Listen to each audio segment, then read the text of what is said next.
আল্লাহ আমার রব, এই রবি আমার সব। দামে দামে তন মনে তারি অনুভব। তোমার দুনিয়াতে আমি যেদিকে তাকাই, অথই নিয়ামতে ডুবে আছি সবাই। পাক পাখালির গানে শুনি তসবি কলরব, তসবি কলরব। আল্লাহ আমার রব, এই রবি আমার সব। আসসালামু আলাইকুম প্রিয় দর্শক, আপনারা যারা দেশে আছেন প্রবাসে, সবাইকে জানাই অনেক অনেক প্রীতি ও শুভেচ্ছা। শুরু হলে আনটিভি আয়োজিত এবং লাভ হলো নিবেদিত অনুষ্ঠান আপনার জিজ্ঞাসা। আপনাদের সাথে আছে আমি জয়নুল আবেদিন আজাদ। আর আপনাদের মনোজাগা প্রশ্নের জিজ্ঞাসার জবাব দিচ্ছেন বিশিষ্ট আলেম ডক্টর মোহাম্মদ সাইফুল্লাহ। আসসালামু আলাইকুম ওয়া রাহমাতুল্লাহি ওয়া বারাকাতুহু। প্রিয় দর্শক, চলুন তাহলে জিজ্ঞাসার জগতে। শুরুতে একটি চিঠি এটি পাঠিয়েছেন প্রিমিয়ার ব্যাংক শনি রাখরা, ঢাকা থেকে। লিখেছেন, মিথ্যা সাক্ষী দেওয়া কি শিরকের মতো অপরাধ? মিথ্যা সাক্ষী দেওয়া শিরকের মতো অপরাধ নয়, তবে মিথ্যা সাক্ষী রাসূলুল্লাহ সাল্লাল্লাহু আলাইহি ওয়াসাল্লাম হাদিস দ্বারা প্রমাণিত হয়েছে, আলা উখবিরুকুম বিআকবারিল কাবাইর, আলা উখবিরুকুম বিআকবারিল কাবাইর। তোমাদেরকে কি সবচেয়ে বড় কবিরা গুনাহগুলো সম্পর্কে জানাবো না? সবচেয়ে বড় কবিরা গুনাহগুলোকে জানাবো না? তারপর রাসূলুল্লাহ সাল্লাল্লাহু আলাইহি ওয়াসাল্লাম সেখানে মিথ্যা সাক্ষীর কথা বলেছেন, শাহাদাতু জুর, আলা শাহাদাতু জুর। রাসূলুল্লাহ সাল্লাল্লাহু আলাইহি ওয়াসাল্লাম বারবার বলতেছিলেন, মিথ্যা সাক্ষী, সতর্ক হও তোমরা মিথ্যা সাক্ষী দেয়া, সতর্ক হও তোমরা মিথ্যা সাক্ষী দেয়া। রাসূলুল্লাহ সাল্লাল্লাহু আলাইহি ওয়াসাল্লাম হেলান দিয়েছিলেন। রাসূলুল্লাহ সাল্লাল্লাহু আলাইহি ওয়াসাল্লাম একটু সোজা হয়ে বসে আবারও বললেন। এখান থেকে বোঝা যায় এটি অত্যন্ত জঘন্যতম একটি অপরাধ। ফলে মিথ্যা সাক্ষী দেওয়ার বিষয়টি ইসলামী শরীয়তের মধ্যে জঘন্যতম অপরাধ। তাই যারা মিথ্যা সাক্ষী দেন তারা সত্যিকার অর্থে বড় ধরনের কবিরা গুনাহ করেন। আর এই কাজটি ইসলামী শরীয়তের মধ্যে অনেক গর্হিত, কারণ এর মাধ্যমে তিনি সাক্ষ্য তো দিচ্ছেনই মিথ্যা, আবার উপরন্তু অন্যের হক নষ্ট করছেন। হতে পারে কারোর উপর জুলুম করা হচ্ছে, হতে পারে অনেকের উপর বড় ধরনের অত্যাচার এর মাধ্যমে নেমে আসতে পারে। এজন্য মিথ্যা সাক্ষীটি ভয়ঙ্কর একটি অপরাধ। যদিও শিরক নয়, তবে শিরকের একেবারে নিবিড় কাছে আছে, 3 নম্বরের স্টেজে রয়েছে। এই স্টেজটা 1, 2, 3 কাছাকাছি, একেবারে কাছাকাছি। ওয়ালাইসা সালাসাতু বিবাঈদ, 3 নম্বর কিন্তু অনেক দূরে নয়, একবারে কাছে। যদি হিসাব করেন তাহলে আঙ্গুলের দিক থেকে একেবারে কাছাকাছি 3 নম্বরে রয়েছে। সুতরাং সতর্ক থাকতে হবে। আমরা জানলাম। প্রিয় দর্শক, আপনি আরও লিখেছেন, ইবাদত ছাড়া আর কোন বিষয়গুলোতে আল্লাহ তাআলার হক রয়েছে, যেমন অসুস্থ আত্মীয়কে দেখতে যাওয়া, এ ধরনের হক বোঝার মূলনীতি কি? ইবাদত নয়, প্রত্যেকটি কাজের মধ্যেই আল্লাহ রাব্বুল আলামিনের হক রয়েছে। সেটা আল্লাহ রাব্বুল আলামিনের হক, বান্দার উপর, প্রত্যেক বান্দার উপর যেভাবে আল্লাহ রাব্বুল আলামিনের হক রয়েছে, ঠিক অনুরূপভাবে প্রত্যেকটি কাজের মধ্যেই আল্লাহ সুবহানাহু ওয়া তাআলার হক রয়েছে। হকটা আল্লাহ রাব্বুল আলামিনের কোথাও কম, কোথাও বেশি, বাকি আল্লাহ রাব্বুল আলামিনের হক এর সম্পৃক্ততা রয়েছে। এ বিষয়ে দীর্ঘ আলোচনা রয়েছে। হুকুকের দিক থেকে টোটাল যা কাজগুলো রয়েছে সবগুলোকে 8 ভাগে ভাগ করা হয়েছে। এটা অনেক দীর্ঘ একটি প্রশ্ন উত্তর, এই প্রশ্ন উত্তর আমরা এখানে দিতে পারবো না। মোদ্দা কথা হচ্ছে, ইবাদতের মৌলিক বিষয়গুলো সবগুলো হাক্কুল্লাহ খালেস, একেবারে নির্ভেজাল, নিষ্কলুষ আল্লাহ তাআলার হক, এখানে অন্য কারো হক নেই।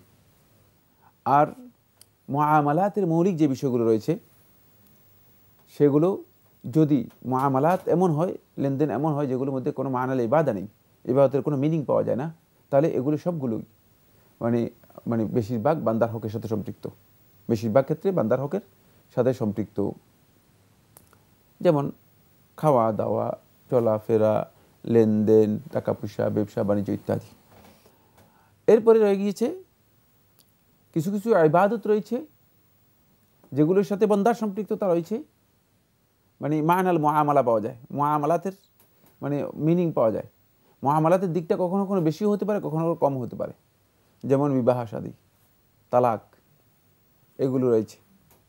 সেগুলোর ক্ষেত্রে আল্লাহ রাব্বুল আলামিনের হক, সেগুলোর মধ্যে আল্লাহ তাআলার হক রয়ে গিয়েছে, বান্দার হক রয়ে গিয়েছে। তবে বান্দার হকটা সেখানে গালিব, বেশিরভাগ ক্ষেত্রে বান্দার হকটা হচ্ছে সেখানে প্রবল। সেগুলো বান্দার হক প্রবল, এটা হচ্ছে এটার মূলনীতি।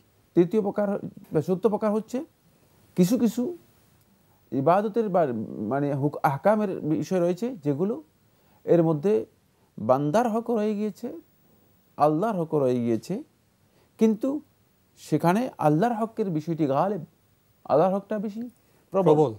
যেমন হুদুদ, মানে যে সমস্ত শাস্তি, জিনায়াতের যে সমস্ত অপরাধের ক্রাইমের শাস্তি কথা বলা হয়েছে, মানে অপরাধের বিষয়গুলো যেভাবে ট্রিট করা হয়েছে।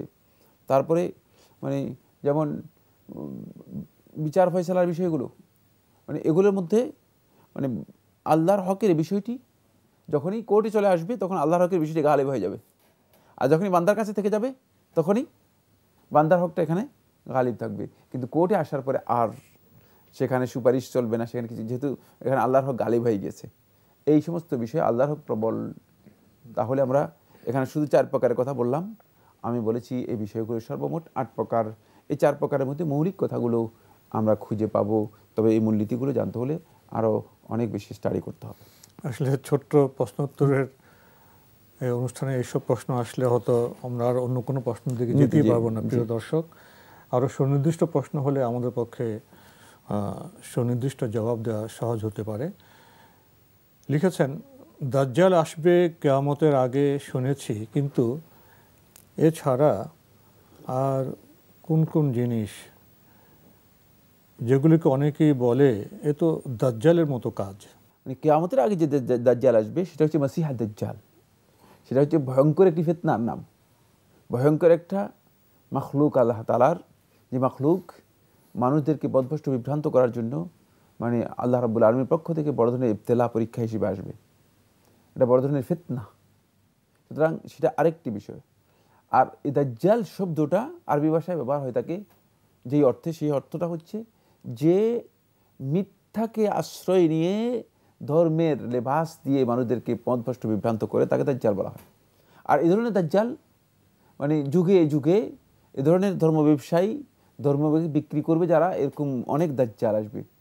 আর মৌলিকভাবে ওই দাজ্জালের, মাসিহুদ দাজ্জালের আগমনের আগে রাসূলুল্লাহ সাল্লাল্লাহু আলাইহি ওয়াসাল্লাম একটা হাদিসের মধ্যে বলেছেন যে মানে কিয়ামতের মানে তার আগমনের আগে দাজ্জালুনা সালাসুনা কাযাবুন, 30 জন মিথ্যাবাদী, সত্যকে হককে বাতিলের সাথে সংমিশ্রণকারী দাজ্জাল এর অনুপ্রবেশ ঘটবে, আসবে, আবির্ভাব হবে, যারা মানুষদেরকে বিভিন্ন দিক থেকে পথভ্রষ্ট করার জন্য চেষ্টা করবে, যারা ইসলামের মধ্যে এমন কিছু কথা নিয়ে আসবে যে কথাগুলো দাজ্জালের মানে মতই বক্তব্য।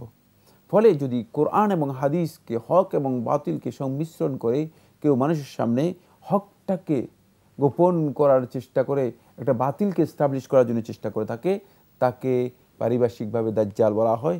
এই দিক থেকে মানুষের অনেকেই দাজ্জালের প্রবণতা রয়েছে, অনেকেই দেখা যায়। এমনকি আহলে হাদিসগণ, মুহাদ্দিসিনগণ যারা হাদিসের মধ্যে জালিয়াতি করতেন, হাদিসের নামে জালিয়াতি মানে জালিয়াতি করার চেষ্টা করতেন, মিথ্যা হাদিস বর্ণনা করতেন, তাদেরকেও দাজ্জাল হিসেবে আখ্যায়িত করত। সুতরাং এখান থেকে বোঝা যায় দাজ্জাল শব্দটি মানে প্রয়োগের দিক থেকে একটু ব্যাপক। বাকি মূল দাজ্জাল যে, সেটা কিয়ামতের আগে আসবে, যাকে মাসিহুদ দাজ্জাল বলা হয়েছে, যার বৈশিষ্ট্যগুলো রাসূলুল্লাহ সাল্লাল্লাহু আলাইহি ওয়াসাল্লাম হাদিসের মধ্যে বর্ণনা করেছেন। কিন্তু সেই দাজ্জাল আর এই দাজ্জাল এক জিনিস নয়, তো এর মধ্যে পার্থক্য হচ্ছে এ হচ্ছে মূলত ইসলামের নামে হক এবং বাতিলকে কি করে দেবে, মানে তারা বিভ্রান্তি তৈরি করবে, সংমিশ্রণ তৈরি করবে। আর এই সংমিশ্রণের মাধ্যমে উদ্দেশ্য হচ্ছে কোনো পার্থিব স্বার্থ হাসিল করা বা কোনো কিছু, কোনো এজেন্ডা বাস্তবায়ন করা, কোনো হিডেন এজেন্ডা নিয়ে আসা। সুতরাং এই ধরনের দাজ্জালের কাজ মূলত আমাদের বিভিন্ন সমাজের মধ্যে মানে বিভিন্নভাবে বিভিন্ন জনপদের মধ্যে দেখা যাচ্ছে, যারা ধর্মকে মানে পুঁজি করে বিভিন্ন ধরনের বিভ্রান্তি, ফিতনা বিভিন্ন দিক থেকে তৈরি করছে। এই ক্ষেত্রে তার কাজটি দাজ্জালের মতো। এই কথা যদি এই ধরনের কাজ হয়ে থাকে তাহলে অবশ্যই সঙ্গত হবে, সঠিক হবে। লিখেছেন, মুসাফাহার সময় কি হাতের তালু আঁকড়ে ধরতে হয়? এ সময় কোনো সহি দোয়া আছে? এ সময় নাকি বাংলায় দোয়া করলেও হবে, যেমন হে আল্লাহ তাকেও আমাকে ক্ষমা করে দিন। মুসাফাহার সময় হাত যদি কেউ মানে আঁকড়ে ধরেন, মাস করেন, স্পর্শ করেন, জায়েজ, না জায়েজ নয়। মাস এবং কবদ দুটোই জায়েজ। না আঁকড়ে ধরতে হবে, ধরতে বাধ্যতামূলক না। হাত মানে মুসাফা হচ্ছে মানে হাতের সাথে, হাতের তালুর সাথে হাতের তালু লাগানো, এটা হচ্ছে মুসাফা। কিন্তু সেক্ষেত্রে যদি ধরেন, আঁকড়ে ধরেন, সেটাও জায়েজ, না জায়েজ নয়।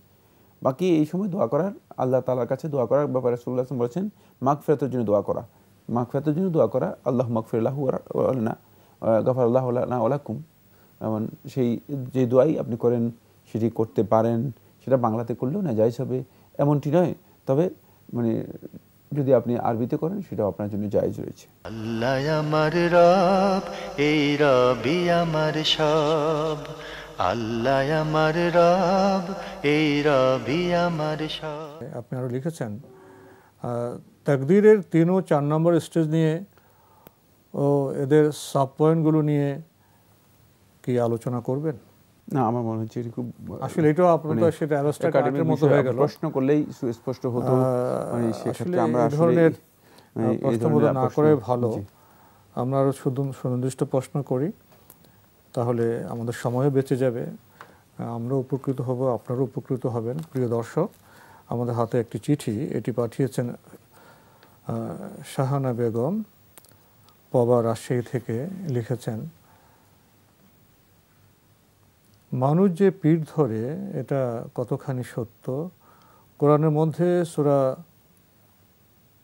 ফাতহ 10-8-এর মধ্যে মানুষকে পীর ধরতে বলেছে, এটা কতখানি সত্য দয়া করে জানাবেন।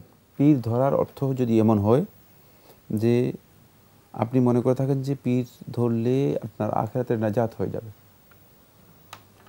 মানে কোনো না কোনোভাবে প্রত্যক্ষ অথবা পরোক্ষ কোনো উপায়ে তিনি আপনাকে আখিরাতে নাজাত দিতে পারবে, আল্লাহ রাব্বুল আলামিনের আযাব থেকে আপনাকে মুক্তি দিতে পারবে, মানে এর মাধ্যমে আপনি আখিরাতের বিষয়ে নিশ্চিত হতে পারবেন, এই উদ্দেশ্যে পীর ধরা হারাম এবং এটি শিরকি কাজ হতে পারে। এটি সর্বনিম্ন হুকুম হচ্ছে বেদাত এবং মুহাররম। বেদাত হারাম, কোনো সন্দেহ হয়, কারণ কোনো ভিত্তি এর নেই। বাকি সূরাতুল ফাতহ অথবা সূরাতুল কাহফ অথবা অন্য কোনো আয়াত যাই বলেন না কেন, এই সবগুলোর মধ্যে স্পষ্ট করে বলা রয়েছে সেটা হলো পীরের সাথে কোনো সম্পর্ক নেই, বরং আল্লাহ রাব্বুল আলামিন বলে দিয়েছেন ইত্তাবিউ মা উনজিলা ইলাইকুম মির রাব্বিকুম ওয়া লা তাত্তাবিউ আউলিয়া মিন দুনিহি, তোমরা আল্লাহ রাব্বুল আলামিনের তোমাদের রবের পক্ষ থেকে যা অবতীর্ণ হয়েছে তার অনুসরণ করো, আল্লাহ রাব্বুল আলামিন ছাড়া অন্য কোনো ওলি, অভিভাবক, অন্য কোনো ব্যক্তির অনুসরণ করো না। যদি এই আয়াতের মধ্যে ওলি শব্দের অর্থ কেউ যদি পীর করেন, তাহলে পীররা নিজেদেরকে সেই অর্থেই নিয়ে যাচ্ছেন, সেই অর্থের দিকে নিয়ে যাচ্ছেন, ঠিক কিনা?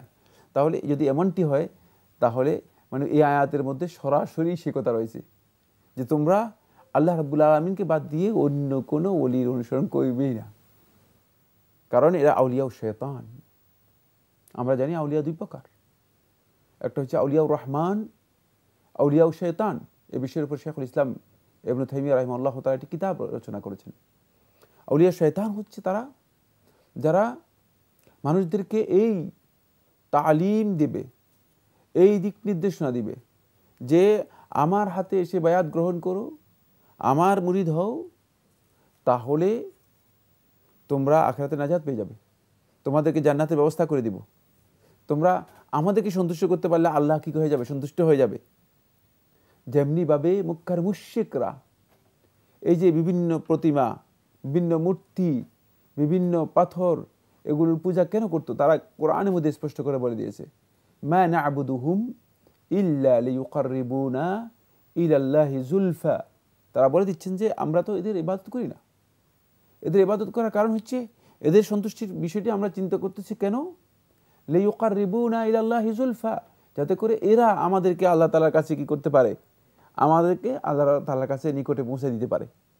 সুতরাং একই কথাই তো হলো, ওই কাফের মুশরিকরা যেই কারণে শিরকের মধ্যে লিপ্ত হয়েছে, ঠিক একই মানে সেন্সে, ঠিক একই মানে বক্তব্যে, একই মুডেই আমরাও মানে এখানে একটা স্টেজ তৈরি করেছি। সেটা হচ্ছে আমরা বলতেছি যে এদেরকে যদি সন্তুষ্ট করতে পারি, এদের হাতে যদি বায়াত গ্রহণ করতে পারি, তাহলে আমাদের আখিরাতের নাজাতের বিষয়টি হয়ে যাবে। তাহলে এটা শিরক থেকে কোনোভাবেই মুক্ত হবে না, ভালো করে খেয়াল রাখতে হবে। কিন্তু যদি আপনি পীর ধরা বলতে এটা বুঝান যে কোনো ব্যক্তিকে আপনি নিজের গাইড হিসেবে কোরআন হাদিসের জ্ঞান তার কাছ থেকে অর্জন করার জন্য তার কাছে জ্ঞান নিতে চান, তাহলে মুআল্লিম হিসেবে, শিক্ষক হিসেবে কারো কাছ থেকে জ্ঞান নিতে পারেন। সেক্ষেত্রে বায়াত গ্রহণ করা, তার হাতে হাত দিয়ে মানে বায়াত হওয়া অথবা তার মুরিদ সাজা, এটা পরিপূর্ণরূপে হারাম হবে। এই কাজটি শিরকি পর্যায়ে যাবে না, তবে হারাম হবে। কারণ হচ্ছে মুরিদ হলেই আপনার মুরাদ হয়ে যাবে মানে পীর, অথচ আপনার মুরাদ একমাত্র আল্লাহ। প্রত্যেকটা ইমানদার ব্যক্তির একমাত্র মুরাদ হচ্ছে আল্লাহ। এই জন্য যতক্ষণ পর্যন্ত ইমানদার ব্যক্তিগণ তাদের মুরাদের ক্ষেত্রে, মুরাদ হচ্ছে অভিষ্ট লক্ষ্য, মুরাদ শব্দের অর্থ হচ্ছে অভিষ্ট লক্ষ্য। প্রত্যেক ব্যক্তির অভিষ্ট লক্ষ্য একমাত্র আল্লাহ সুবহানাহু ওয়া তাআলা সন্তুষ্টি এবং আল্লাহ রাব্বুল আলামিন। সুতরাং আপনার মুরাদের ক্ষেত্রে যদি তাওহীদ ঠিক না থাকে, তাওহীদুল মুরাদ যদি কারো ঠিক না থাকে, শেখুল ইসলাম ইবনে কাইয়্যিম রাহিমাহুল্লাহ তাআলা বলেন, তাহলে সেই ব্যক্তি তাওহীদুল মুরাদ ঠিক না থাকার কারণে সে পথভ্রষ্ট বিভ্রান্ত হয়ে যাবে, তার কোনো গন্তব্যই সে পাবে না, সে কোনো গন্তব্যই পাবে না। ফলে আপনি কত পীরের মুরিদ হবেন তখন আপনি মানে রাস্তায় দেখলে তারও পীর মনে করবেন, দেখা যায় ল্যাংটা দেখলেও তাকে মনে করেন পীর, তারপরে গাঞ্জা খেয়ে আসছে মাথার মধ্যে জট, তাকেও মনে করেন পীর। তারপরে মানে এই সমস্ত কারণেই আমরা আসলে এত মিসগাইডেড হয়ে গিয়েছি যে মানে পীর মানে সোকল্ড মানে কুতুব অলি এই শব্দগুলো আমাদের মধ্যে এখন বড় ধরনের ফিতনা বিপর্যয় তৈরি করে। আমাদের ঈমানের ক্ষেত্রে আমরা মানে বিভিন্নভাবে বিচ্ছিন্ন হয়ে যাচ্ছি, নিজেদের ঈমান হারা হয়ে যাচ্ছি এবং নিজেদের ঈমানকে সেখানে আমরা বিকিয়ে দিচ্ছি। তাই সতর্ক থাকতে হবে যে আপনার উদ্দেশ্য কী, আপনি মানে পীর ধরা বলতে আপনি আসলে কী বুঝাচ্ছেন। খেয়াল রাখতে হবে যে আপনি যদি মানে পীর ধরাকে এই মিনিং করেন যে তিনি আপনাকে মানে মুরিদ হলে আপনাকে কি করতে পারবে, নাজাতের ব্যবস্থা করতে পারবে প্রত্যক্ষ অথবা পরোক্ষভাবে, তাহলে এই কাজটি কোনো না কোনোভাবে শিরকের সাথে সম্পৃক্ত হয়ে যাবে, কোনো সন্দেহ নেই। আমরা খুবই গুরুত্বপূর্ণ বিষয়ে কথা শুনছিলাম প্রিয় দর্শক। বোন শাহানা বেগম, আপনি একটি কবিতা পাঠিয়েছেন এবং এর উত্তরও জানতে চেয়েছেন। আমি জানি না সাইফুল্লাহ ভাই আপনার এই কবিতাকে কিভাবে গ্রহণ করবেন। আপনি কষ্ট করে এত সুন্দর করে লিখে পাঠিয়েছেন, আমরা পাঠ করি। শিরোনাম দিয়েছেন আলো। অজু করে কোরআন শরীফ পাঠ করি আমি, সামনে বসে প্রত্যক্ষ করেন স্বীয় অন্তর্যামী। ভক্তি দিয়ে পাঠ করি করিয়া নির্ভুল, মন দিয়ে শ্রবণ করেন গায়েবী আলিমুল। পড়ার সময় হঠাৎ দেখি এক জ্যোতির্ময় আলো, কোরআনের পাতা আলতোভাবে ছুঁয়ে দিয়ে গেল। মনটা আমার কৌতূহলী হাজার প্রশ্নে ভরা, বলতো আমার হেতু প্রশ্নের উত্তর দিবে কারা। আমার চেয়ে বড় আছেন হাফেজ আলেম ওলি, তাহার কাছে প্রশ্নটা আমার কিছুটা হলেও বলি। কোরআন হলো পবিত্র নির্দেশক গ্রন্থ, আল্লাহর অবদান। কোরআন হতে আলো দেখালেন বুঝি স্রষ্টা মহিয়ান। আলোটা হয়তো নূরের আলো, বাইরের কিছু নয়। বিশ্বাস যদিও করছি, তবুও কেন গো এমন হয়। তার প্রশ্নটা কি? তা তো কবিতা, তিনি সুনির্দিষ্ট প্রশ্ন। শুধু কবিতাই পাঠিয়ে এটা লিখলেন, এটা কি ঠিক হয়েছে কিনা, তিনি কি বললেন, কি উপলব্ধি করলেন? আসলে মানে কবিদের উপলব্ধির জগৎ যদিও ভিন্ন হয়ে থাকে, কিন্তু আপনার এই উপলব্ধির জগৎটা মানে যেহেতু ধর্মীয় একটা মানে পরিসীমার মধ্যে থাকতে হবে, যেহেতু আমাদের প্রত্যেকটা উপলব্ধি এর মধ্যে একটা পরিসীমা আছে, একটা শৃঙ্খলার মধ্যে থাকতে হবে। এইখানে এই উপলব্ধির জগতে পরিসীমা আপনি লঙ্ঘন করে গিয়েছেন। পরিসীমাটা আপনার মানে আল্লাহ তাআলার জাতের সাথে সম্পৃক্ত হয়ে গিয়েছে। ফলে আল্লাহ রাব্বুল আলামিনের জাতের সাথে সম্পৃক্ত যে পরিসীমার বিষয়টি, সেটা আপনি ডিঙিয়ে গিয়েছেন। মূসা আলাইহিস সালাতু ওয়াস সালাম আল্লাহ রাব্বুল আলামিনের কাছে চাইলেন, রব্বি আরিনি, হে রব, মানে আমি চাই যে আপনি আমাকে আমার সাথে দেখা দেন, আমি মানে দেখতে চাই আপনাকে। মূসা আলাইহিস সালামের আবেগ অনুরাগ, কিন্তু আল্লাহ সুবহানাহু ওয়া তাআলা বুঝালেন, কিন্তু আল্লাহ তাআলা বলেন লান তারানি, তুমি পারবে না, তুমি কখনো দেখতে পারবে না। কিন্তু মূসা আলাইহিস সালাম একটু আল্লাহ রাব্বুল আলামিনের কাছে আবেগপ্রবল হলেন। শেষ পর্যন্ত মূসা আলাইহিস সালাম তুর পাহাড়ে বেহুশ হয়ে পড়ে গেলেন, কিন্তু মানে আল্লাহ সুবহানাহু ওয়া তাআলার কাছে আল্লাহ তাআলাকে দেখতে পারেননি। দুনিয়াতে আল্লাহ রাব্বুল আলামিনকে দেখা যাবে না, প্রত্যক্ষ করতে পারেননি। লা তুদরিকুল আবসার ওয়া হুয়া ইউদরিকুল আবসার, কোন দৃষ্টি কোনোভাবেই আল্লাহ রাব্বুল আলামিনকে আয়ত্ত করতে পারবে না, তাকে দেখতে পারবে না। ওয়া হুয়া ইউদরিকুল আবসার, বরং সকল কিছুকে তিনি নিজের দৃষ্টি দিয়ে তিনি কি করতে পারেন, এগুলোকে আয়ত্তে আনতে পারেন, দেখেন সব কিছু। সুতরাং সেক্ষেত্রে মানে আপনি মানে আবেগের একটা যে সীমা আছে সেই সীমাটাকে কোথায় গিয়ে আল্লাহ তাআলা জাতের ক্ষেত্রে গিয়ে একটু অতিক্রম করে গিয়েছেন। বাকি কবিতার মধ্যে সৌন্দর্য আছে, সুন্দর ভাবও আছে, সৌন্দর্য আছে, কোনো সন্দেহ নেই। মানে সেক্ষেত্রে শুধু আলোর মধ্যে থাকলে তাহলে কিন্তু হয়তো এটাকে অন্য মিনিং করা যেত, যেহেতু আপনি তো অনেক কবি, একজন কবি। আপনার সাথে আমি যুক্ত করতে চাই প্রিয় বোন, কবিতা আসলে তো কাব্যকলা, সেখানে নন্দনতত্ত্ব অনেক বিষয় আছে, এবং তো কবিরা বলে থাকেন যে কবিতা রহস্য রেখে দিতে হয়। রহস্য যদি সেটা ভেঙে দেওয়া হয়, উন্মুক্ত করা হয়, কবিতার রস থাকে না। তো এই জন্যই ধর্ম নিয়ে, বিশেষ করে ইসলাম নিয়ে কবিতা লিখতে গেলে খুব সতর্ক থাকতে হয়, সচেতন থাকতে হয়। ইসলামের পুরো ব্যাপারটা বুঝতে পারলেই খুব সতর্কভাবে কবিতার অঙ্গনে পা দেওয়া যায়। ইসলামের পুরো দর্শনটা, শরীয়তটা, ফিকি বিষয়গুলো না বুঝলে ইসলাম বিষয়ে কবিতা লেখা বোধ খুবই কঠিন হবে, কষ্টকর। এমনি তো কবিরা তো শৃঙ্খলা মানতে চান না, ডানা বেয়ে চলে যেতে চান। এই জন্য সবসময় ধর্ম নিয়ে কবিতা লেখাটা আসলে খুবই পরিপক্কতার বিষয় থাকতে হয়, দার্শনিক হতে হয়, তাহলে বোধহয় সেটা সম্ভব হয়। আমরা বোধহয় আপাতত এই বিষয়ে এখানে শেষ করতে পারি। তবে আপনাকে ধন্যবাদ, আপনি কষ্ট করে কাব্য সাধনা করেছেন। হাতে সময় আমাদের নেই, এখানে শেষ করতে হচ্ছে। আপনাকে অনেক ধন্যবাদ। আপনাকে অশেষ ধন্যবাদ। প্রিয় দর্শক, আমরা এতক্ষণ দেখছিলাম এনটিভি আয়োজিত এবং লাভ হলো নিবেদিত অনুষ্ঠান আপনার জিজ্ঞাসা। আমাদের অনুষ্ঠান আপনারা এনটিভি অনলাইনেও দেখতে পারবেন, ভিজিট করুন www.ntvbd.com। এছাড়া ইউটিউবে এবং ভেরিফাইড ফেসবুক পেজেও অনুষ্ঠান দেখতে পারবেন। শেষে এসে আমরা কবিতা প্রসঙ্গে কিছু কথা বলেছি। এখন ইসলামের দুঃসময়, আমাদের দুঃসময়, আমাদের কাব্যকলারও খুব সুসময় নয়। তো আমরা হতাশ হতে চাই না। এখানে ইসলামের একটি বার্তা আছে, অশ্রু ফেলো না হেরিয়া হেমালি, দন্য তোমার মালঞ্চের, ফুটিবে কুড়িরা তারার মতো, নব বসন্ত আসিবে ফের। আমরা নব বসন্তের কামনা করি, আমরা আশাবাদী। আসুন আমরা আশার বীজ বনে যাই জীবন যাপনের বিচিত্র সম্পর্ক সূত্রে।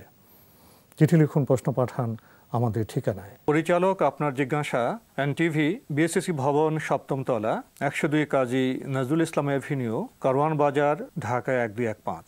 আপনারা ইমেল করতে পারেন। আমাদের ইমেল অ্যাড্রেস আপনার জিজ্ঞাসা @ntvbd.com। প্রিয় দর্শক, মহান আল্লাহ আমাদের সবাইকে নিরাপদে রাখুন, রাখুন শান্তিতে। আসসালামু আলাইকুম। আল্লাহ আমার রব, এই রবি আমার সব, দামে দামে তুন মনে তারি অনুভব। আল্লাহ আমার রব, এই রবি আমার সব।